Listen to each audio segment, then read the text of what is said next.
Assalamualaikum warahmatullahi wabarakatuh. Kami dari kelompok 12 akan menjelaskan proses bisnis kami. Untuk yang utama, kasus yang kami kerjakan adalah mengerjakan proses bisnis tentang pengajuan proposal kegiatan ke Departemen Sistem Informasi. Untuk step by step pengerjaan kasus kami, untuk week pertama kami kumpul kelompok untuk mengerjakan permodelan. Yang pertama kami menyusun permodelan proses ini secara sederhana. Dari week 2 kita mau melakukan kumpul kelompok dan melanjutkan proses permodelan kami. Pada week ini kami mengubah proses menjadi proses eksekusi dan menambahkan katalog pada BIC seperti di modul. Untuk week 3 kita masih melakukan hal yang sama yaitu kumpul kelompok dengan melanjutkan membuat form dan input-output dokumen BIC sesuai yang ada di modul. Untuk week 4, kita melanjutkan proses dengan menambahkan pembuatan email dan menjalankan task dan mengupload sesuai dengan modul. Baik, selanjutnya saya akan mengeksekusi proses kami. Yang pertama, kita susun proposal kegiatan. Kita dapat mengisi form di sini, misal nama proposal kegiatan seperti ini, lalu klik complete dan juga lalu bisa dapat mengupload file. Bisa setelah upload, kita dapat mengkomplit. Lalu dapat terima proposal pada sekretaris AMSI, lalu periksa proposal. Jika belum lengkap, akan diberi keterangan belum lengkap kenapa kurang komplit, misal belum. Nah, terus kita dapat melakukan kirim kembali proposal, alasan revisi kurang komplit, lalu revisi proposal dengan mengupload dokumen proposal yang baru. Lalu sekretaris AMSI akan memeriksa proposal. Jika sudah lengkap, akan mengirim sekretaris AMSI akan berikan nomor proposal. Lalu dapat mensalin proposal, lalu sekretaris AMSI akan mengajukan proposal ke ketua AMSI. Sebelum itu akan dikirimkan email kepada sekretaris AMSI yang langsung muncul ke email kita. Baik, setelah itu akan diterima oleh ketua MSI, lalu akan diperiksa oleh ketua MSI. Nah, jika tidak lengkap, akan ditulis alasan tidak lengkap, kemudian akan kembali ke sekretaris HMSI untuk dikirim lagi kembali ke sekretaris departemen dan direvisi ulang dan akan langsung dikirim ke sekretaris HMSI lagi.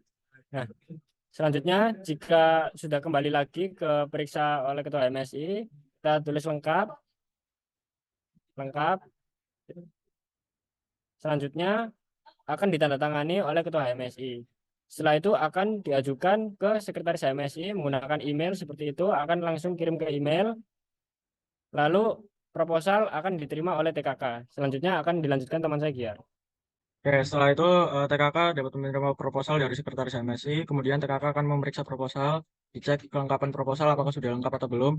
Jika belum lengkap, TKK akan memberitahu alasan penolakan kepada sekretaris MSI, lalu kemudian akan dikirimkan tolak proposal pada bagian sekretaris departemen. Setelah itu proses selesai.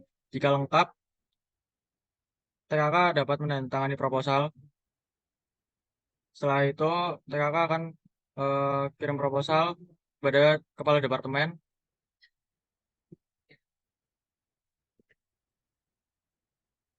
Lalu setelah itu kepala departemen akan menerima proposal. Lalu setelahnya akan dijelaskan oleh teman saya, Chris. Setelah kepala departemen menerima proposal tersebut akan diperiksa.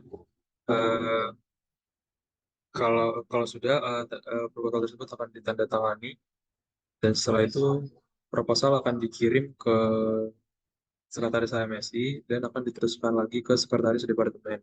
Nah, setelah itu departemen akan mengirimkan ke sekretaris HMSI.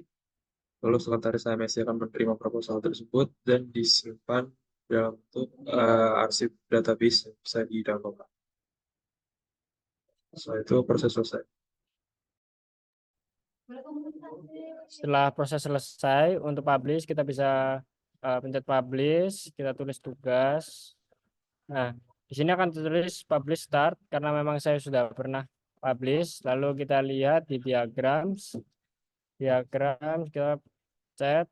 Setelah itu kita bisa nulis case. seperti yang tadi wisuda 128 dengan tanggal 12/12. Di sini kita bisa memilih tim-tim seperti ketua departemen, ketua HMSI, sekretaris departemen,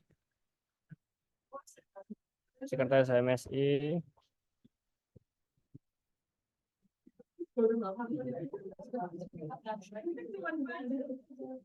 dan bisa TKK. Nah, di sini kita tidak bisa mengajukan karena memang bukan wewenang saya. Di sini tulisannya adalah wewenang peer review. Sekian dari publish. Sekarang kami akan menjelaskan tentang lesson learned, apa aja yang kita dapetin selama belajar MPB ini. Kalau dari saya sendiri, saya dapat mengimplementasikan studi kasus nyata dalam proses bisnis ini dan bisa memahami bagaimana proses bisnis ini di breakdown melalui BIC dari awal sampai akhir.